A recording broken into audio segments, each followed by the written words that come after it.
이 아침 우리에게 주시는 하나님의 말씀 시편 86편 15절입니다.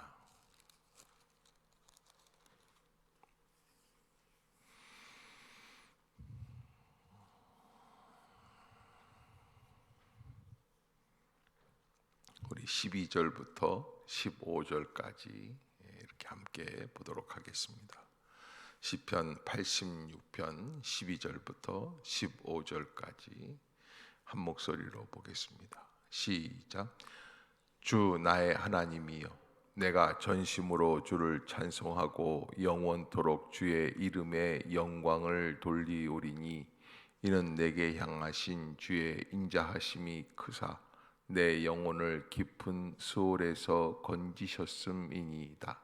하나님이여, 교만한 자들이 일어나 나를 치고 포악한 자의 무리가 내 영혼을 찾아 싸우며 자기 앞에 주를 두지 아니하였나이다.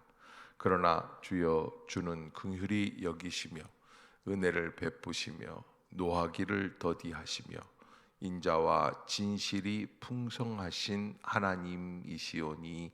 아멘. 할렐루야.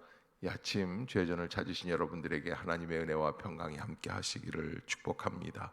오늘 말씀 시편 86편 15절, 사실은 이 시편 86편이 있는 자리는 시편의 제3권 세 번째 책인데, 그 세 번째 책들 중에서 유일하게 다윗의 시가 기록되어 있는 부분이 바로 이 시편 86편입니다. 이 다윗의 시의 특징은 하나님을 향하여 나아갈 때 하나님의 은혜를 사모하는 마음이 간절하고 또 분명하다는 것이에요. 그것은 무엇이냐? 다윗과 하나님과의 관계 속에서 나와 있는 그의 신앙의 고백이다라고 알 수가 있습니다. 오늘 본문도 마찬가지입니다. 다윗은 하나님께 기도하고 있는 가운데 하나님 앞에 고백하는 그런 내용들이 기록이 되어 있습니다. 그래서 12절에 보면 주 나의 하나님이여, 내가 전심으로 주를 찬송하고 영원토록 주의 이름에 영광을 돌리겠다. 그래서 하나님 앞에 나아가 주님을 찬양하는 일에 있어서 모든 걸 다 쏟아내겠다라는 게 전심입니다. 모든 것을 다하여서 주님을 찬송하고, 그래서 다윗이라고 하는 것은, 다윗이라는 사람은 하나님 앞에 섰을 때 언제나 절대적 마음이 있습니다. 내가 주의 궁정에서, 주의 전에서 문지기로 있는 게 악인의 집에서, 죄악의 집에서 여러 날을 부귀영화로 사는 것보다 훨씬 좋습니다. 비교할 수가 없는 거예요. 언제나 하나님 쪽이라는 거죠. 하나님이 나의 목자시라면 내가 부족함이 없습니다 라고 고백하는 것처럼 언제나 절대적 마음을 가지고 주님을 향하여 나아오고 있는 다윗의 모습들을 보게 되죠.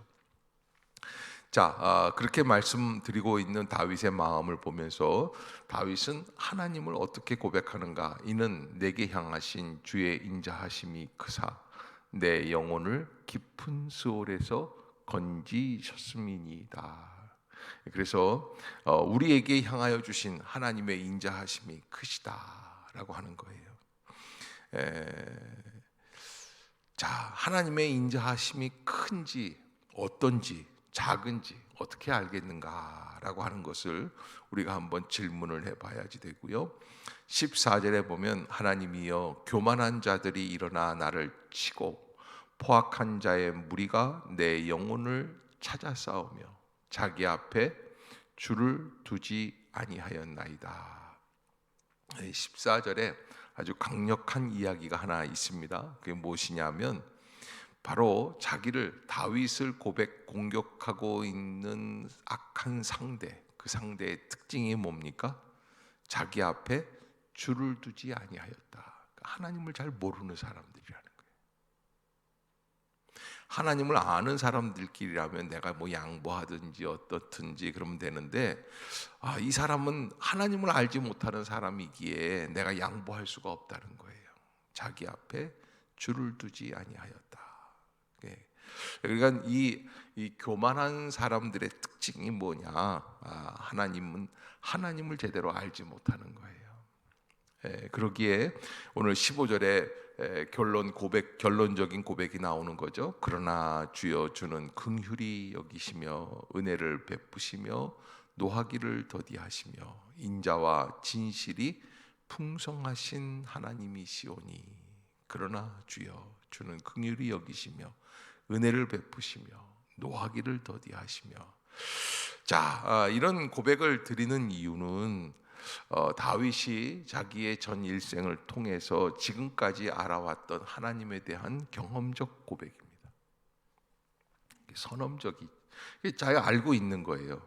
그러나 주여 주는 긍휼히 여기시며, 우리를 긍휼히 여기시는 하나님, 또 은혜를 베푸시고 노하기를 더디하시고 인자와 진실이 풍성하신 하나님이시다.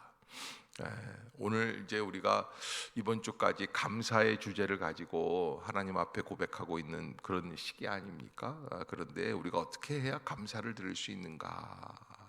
이 시편 86편을 바탕으로 생각해 볼 때 하나님을 좀 더 가까이 다가가 알아야지만 하나님께 감사를 드릴 수가 있다라고 말할 수가 있어요.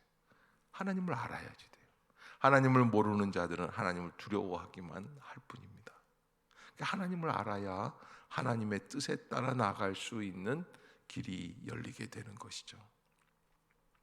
그래서 그러나 주여 주는 긍휼히 여기시며, 하나님이 우리를 어떻게 해주십니까? 불쌍히 여겨주시는 거예요. 은혜를 베푸시며 노하기를 더디하시며 인자와 진실이 풍성하신 하나님이시다. 우리의 인생을 바라보면서 하나님이 어떠한 분인지를 좀 더 깊이 체험하고 깨어 알아야지만 된다. 오늘 시편 86편 앞절에 보면은 뭐라고 말을 하고 있냐면 1절에 여호와여 나는 가난하고 궁핍하오니 주의 귀를 기울여 내게 응답하소서. 그러니까는 지금 다윗이 하나님 앞에서 제일 먼저 가난하고 궁핍하다라는 이야기를 하는 게 왜 그럴까요? 첫 번째, 다윗은 지금 사실은 가난한 사람이 아니에요. 이건 이제 왕이 되었을 때 이야기인데, 가난한 사람이 아니에요. 궁핍한 사람이 아니에요. 그런데 왜 가난하고 궁핍하다 그랬을까요? 왜? 여러분, 다윗이 이렇게 이야기하는 이유가 있어요. 그 이유에 대해서 한번 이야기를 해보면, 첫 번째로 하나님 앞에 서는 인간은 하나님 앞에 섰을 때는 다 가난하죠. 이 땅에서 제 아무리 부유한 사람이라고 할지라도 하나님 앞에 서면은 다 가난합니다. 다 부족합니다. 개미들끼리 안에서 왕개미가 있고 작은 개미가 있지, 개미가 사람 앞에 섰을 때는 어떻습니까? 다 요만한 것밖에 안 되는 거예요. 아무리 커봐야 요만한 거예요. 그러니까 우리가 나의 가난함과 나의 궁핍함, 이것을 깨닫기 위해서는 어떻게 해야 돼요? 주님 앞에 서야지 돼요. 주님을 알아가야지 돼요. 근데 우리가 바라보는 거는, 우리가 왜 이런 고백들을 잘 못하냐면 자꾸 어디를 바라보는 거예요? 내 눈으로 현실만을 바라보게 되는 거예요. 하나님을 바라보지를 않아요. 하나님의 은혜를 체험하고 하나님의 섭리를 알고 하나님이 주관하고 계시는 이 우주 온 전체를 알고, 그때 하나님 앞에 섰을 때 나는 가난하고 궁핍합니다. 그러면 두 번째로 왜 이렇게 다윗이 고백을 할까? 그것은 하나님이 어떤 사람들을 도와주신다는 거예요. 가난하고 궁핍한 사람들을 도와주시는 거예요. 하나님 앞에 도움을 받을 수 있는 방법이 어디에 있다는 거예요? 내가 가난해져야 도움을 받을 수 있어요. 내가 궁핍해져야. 시편 50편에 뭐라고 말씀을 하고 있냐면 환난 날에 부르짖으라 그래요. 왜 그래요? 환난을 당해야 우리의 간절함이 나와요. 가난하고 궁핍함을 깨달아야지만 하나님 앞에 엎드릴 수가 있어요. 그러기에 다윗은 하나님을 아는 사람이다, 체험하는 사람이다. 근데 우리도 다 체험을 해봤습니다. 새벽 기도까지 나올 정도면 체험을 해봤을 텐데, 체험을 해봤지만 다 잊어버리고 살아가는 거예요. 하나님이 어떤 하나님이시냐라고 하는 거예요. 그래서 7절 86편 7절에 나의 환난 날에 내가 주께 부르짖으리니 주께서 내게 어떻게 해요? 응답하시리이다. 아주 확정적인 언어를 가지고 다윗은 고백을 하고 있는 거예요. 분명히 하나님은 나에게 환난 날에 내가 하나님 앞에 부르짖을 때 주님은 나에게 응답해 주실 것이다 라고 하는 거예요. 시편 50편 15절에도 같은 말씀을 하고 있습니다. 환난 날에 나를 부르라 내가 너를 건지리니 내가 나를 영화롭게 하리로다. 이 곤고한 날, 환난 날, 어려움이 있는 날, 그 날이 바로 하나님께 부르짖을 수 있는 기회라고 하는 거예요. 그래서 사실 여러분, 우리가 환난을 당하면 다 싫어하죠. 환난을 좋아할 사람은 여기에 아무도 없습니다. 그러나 환난은 우리에게 다가올 수밖에 없습니다. 인간의 삶에 환난이 없을 수가 없어요. 그건 무엇일까요? 우리는 보는 눈이 달라야지 돼요. 하나님께 더 가까이 나아갈 수 있는 기회다. 아멘. 아멘. 환난 날이 어떤 날이냐?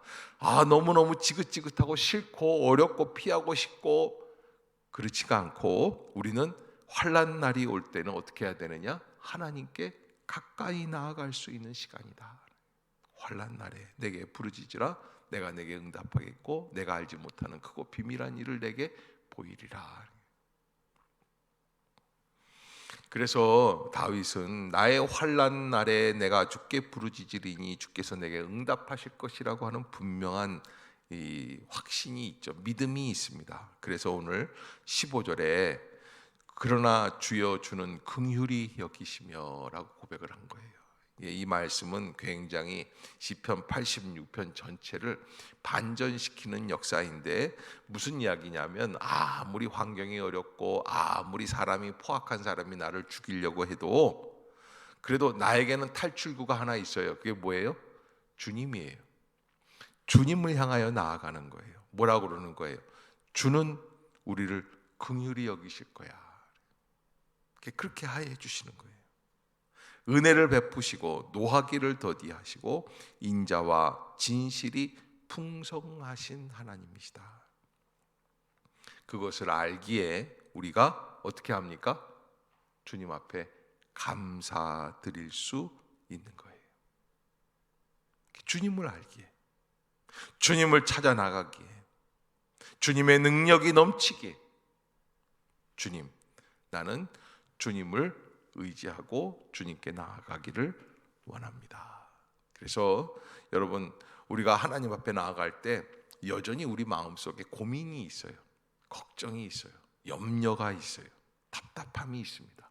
딱 기도하러 나왔다고 해서 모든 게 다 해결된 건 아닙니다. 그러나 기도하는 중에 우리의 마음속에 해결될 거라고 하는 믿음이 있어야지 돼요. 아멘. 아멘. 여러분, 꼭 그 믿음이 나와야 하나님 앞에 우리가 말씀을 읽는 이유도 그거예요. 찬양을 드리는 이유도 그거예요. 하나님 앞에서 내가 어떠한 것을 찾을 것이냐, 어디를 선택할 것이냐. 여러분, 기도하는데 이거 내가 망했구나 확신이 들면 안 되는 거죠. 하나님이 나를 용서해 주시고 나를 긍휼히 여겨 주시고 은혜를 베푸시고 노하기를 더디하시고 인자와 진실이 풍성하신 하나님이시다.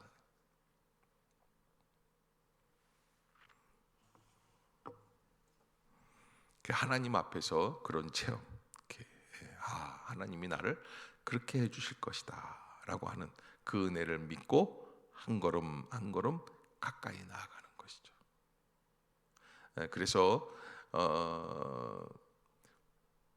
시험 공부를 못하는 사람들의 특징은 어디에 있을까요?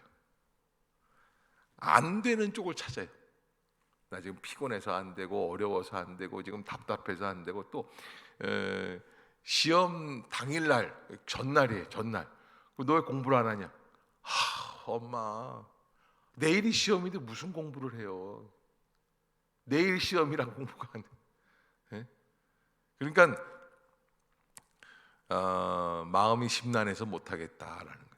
그러니까 여러분, 안 되는 쪽을 찾으면은 영원히 못해요. 그래서 자녀가 안 되는 쪽을 자꾸 찾고 있으면은 아이고 내 팔자야, 그리고 한탄하지 말고 누구라도 찾으면 돼요. 따라해 봅시다. 나라도 기도의 은혜를 찾자. 아멘. 그게 뭐예요? 그게 살 길이에요. 거기가 살 길이에요. 그래서 제가 늘 말씀드리는 게, 한 집에 한 사람만 있으면 돼요. 뭐가? 기도하러 나오는 사람. 한 집에 한 사람만 긍정을 찾고 은혜를 찾고 긍휼을 찾고 주님의 진실하심을 풍성하게 찾아 나오는 사람 한 사람이 있으면 가족 전체를 다 살리는 거예요. 그런데 우리가 혼자로 부족할 때가 있어요. 이게 믿음이 부족한 거예요. 한 사람이 하나님 앞에 깨어서 기도하고 부르짖고 하나님 될 줄로 믿습니다. 집안이 살아요. 그래서 사도행전 16장에 뭐라고, 주 예수를 믿으라 그리하면 너와 내 집이 구원을 얻을. 한 사람이 믿으면 한 집이 구원을 얻게끔 되어 있는 거예요. 내가 30년 믿었는데 그 집이 아무 변화가 없어. 문제가 심각한 거예요. 하나님 앞에 나와 간절히 기도해 보세요. 그러면 집이 구원을 얻는 역사. 아멘. 그 가정이 변화가 될 수 있어요. 그것이 마땅한 자리다. 그래서 오늘 이 15절에 그러나라고 하는 단어가 항상 있어야지 돼요. 우리가 기도할 때, 지금 기도하러 나올 때 어려움이 많이 있었어요. 아직 문제가 해결이 안 됐어요. 답답한 일이 있어요. 그런데 기도하다 보면 어떻게 돼요? 그러나 주여 주는 그 주님을 바라보면 주님은 우리를 긍휼히 여기시는 하나님, 은혜를 베푸시는 하나님, 노하기를 더디하시는 하나님, 인자와 진실이 풍성하신 하나님이시다. 아멘. 아멘. 여러분, 기도의 반전이라고 하는 그 은혜를 가지고 현실을 뛰어넘을 수 있는 주님이 나에게 주시는 은혜, 반전의 역사. 내 마음에도 어려움이 오면 불안하고 초조하고 답답하고 낙심되고 절망하고 좌절하고 쓰러지고 넘어지고, 그러나 그거 기도하다 보면 어떻게 해요? 그러나 주여 주는 긍휼히 여기시며. 아멘. 예, 그 은혜의 길로 나아갈 수 있기를 주의 이름으로 축복합니다. 기도하겠습니다. 그러나 주여 주는 긍휼히 여기시는 주님이심을 믿습니다. 우리는 여전히 어렵고 힘이 들지만 주님만 바라보면 주님께서는 우리의 모든 문제들 일소해서 해결해 주시는 주님이심을 믿게 됩니다. 주여 감사합니다. 주님을 찬양합니다. 주님을 높입니다. 우리의 기도에 힘을 더하여 주시옵소서. 성령의 기름을 부어 주시옵소서. 은혜의 길로 나아가게 하여 주시옵소서. 오늘 하루도 주님이 우리와 동행하여 주실 줄로 믿습니다. 예수님의 이름으로 기도드리옵나이다. 아멘. 하늘에 계신 우리 아버지여, 이름이 거룩히 여김을 받으시오며 나라가 임하옵시며 뜻이 하늘에서 이룬 것 같이 땅에서도 이루어지이다. 오늘날 우리에게 일용할 양식을 주옵시고 우리가 우리에게 죄 지은 자를 사하여 준 것 같이 우리의 죄를 사하여 주옵시고 우리를 시험에 들게 하지 마옵시고 다만 악에서 구하옵소서. 대개 나라와 권세와 영광이 아버지께 영원히 있사옵나이다. 아멘.